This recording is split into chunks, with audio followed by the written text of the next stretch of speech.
Bienvenidos al día 20 de nuestro resumen del conflicto de los siglos. Hoy apreciaremos una luz a través de las tinieblas. Los errores de Miller los llevaron a sendos desengaños. Sin embargo, Dios cumplió su propósito misericordioso, permitiendo que el juicio fuese proclamado. El texto bíblico declara que los santos hombres de Dios buscaron e inquirieron diligentemente, tocante a las revelaciones que le fueron dadas para generaciones que aún no habían nacido. Elena G. de White comparte este pensamiento. Comparad su santo celo con la indiferencia con que los favorecidos en edades posteriores trataron este don del cielo, que censura contra la apatía, amiga de la comodidad y de la mundanalidad, que se contenta con declarar que no se pueden entender las profecías. La inteligencia de los hombres no es capaz de penetrar en los consejos del Eterno, ni de comprender enteramente el modo en que se cumplen sus designios. Por eso a menudo la mente de la gente es ofuscada por las opiniones humanas, por las tradiciones y las falsas enseñanzas de los hombres, de suerte que no alcanzan a comprender más que parcialmente las grandes cosas que Dios reveló en su palabra.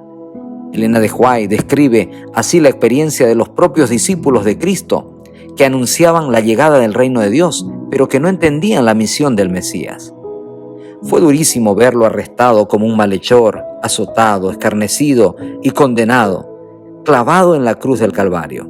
Qué desesperación y qué angustia nos desgarraron los corazones de esos discípulos durante los días en que su Señor dormía en la tumba. Qué largo se les hizo aquel sábado mientras que la desconfianza y el dolor destruía sus corazones y rompía sus esperanzas. Leemos el pensamiento de la autora. La muerte de Cristo, el acontecimiento mismo que los discípulos habían considerado como la ruina final de sus esperanzas, fue lo que les aseguró para siempre. Si bien es verdad que esa misma muerte fuera para ellos cruel desengaño, no dejaba de ser la prueba suprema de que su creencia había sido bien fundada. El acontecimiento que los había llenado de tristeza y desesperación fue lo que abrió por todos los hijos de Adán la puerta de la esperanza. En ella se concentraban la vida futura y la felicidad eterna de todos los fieles siervos de Dios por todas las edades. Aunque los discípulos comprendieron mal el sentido del mensaje y vieron frustrarse sus esperanzas, habían predicado la amonestación que Dios les encomendara. Por eso el Señor iba a recompensar su fe y honrar su obediencia, confiándoles la tarea de proclamar a todas las naciones el glorioso evangelio del Señor resucitado. No entendían, pero confiaron. Fue la experiencia del camino de Emaús que marcó el antes y el después para la vida de los discípulos.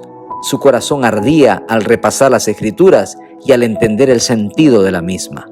Lo que experimentaron los discípulos que predicaron el Evangelio del Reino cuando vino Cristo por primera vez, tuvo su contraparte en lo que experimentaron los que proclamaron el mensaje de su segunda venida. Como los primeros discípulos, Guillermo Miller y sus colaboradores no comprendieron ellos mismos enteramente el alcance del mensaje que proclamaban.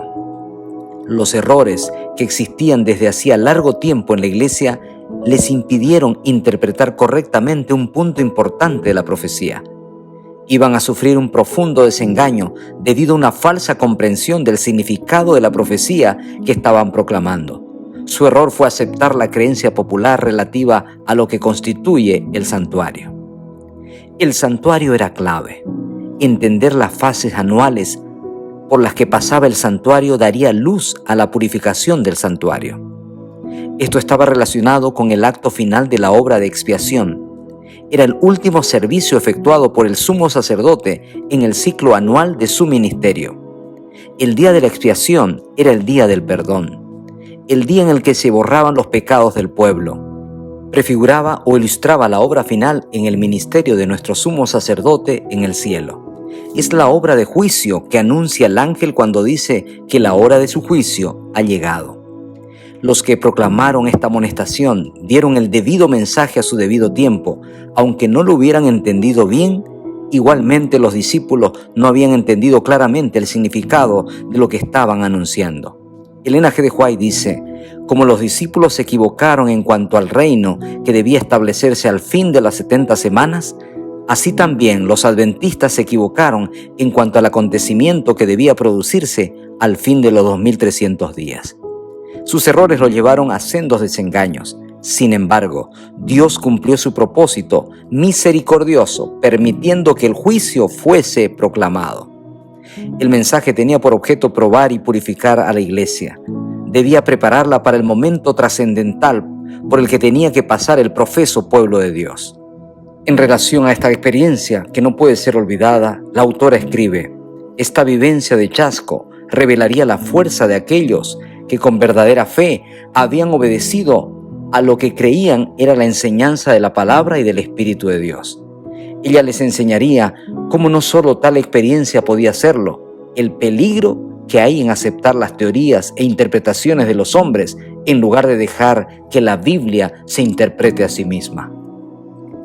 En medio de las tinieblas y de la decepción apareció la luz de saber comprender la obra redentora que Jesús había de realizar en el santuario, alcanzando de esta manera una comprensión cabal del proceso del juicio.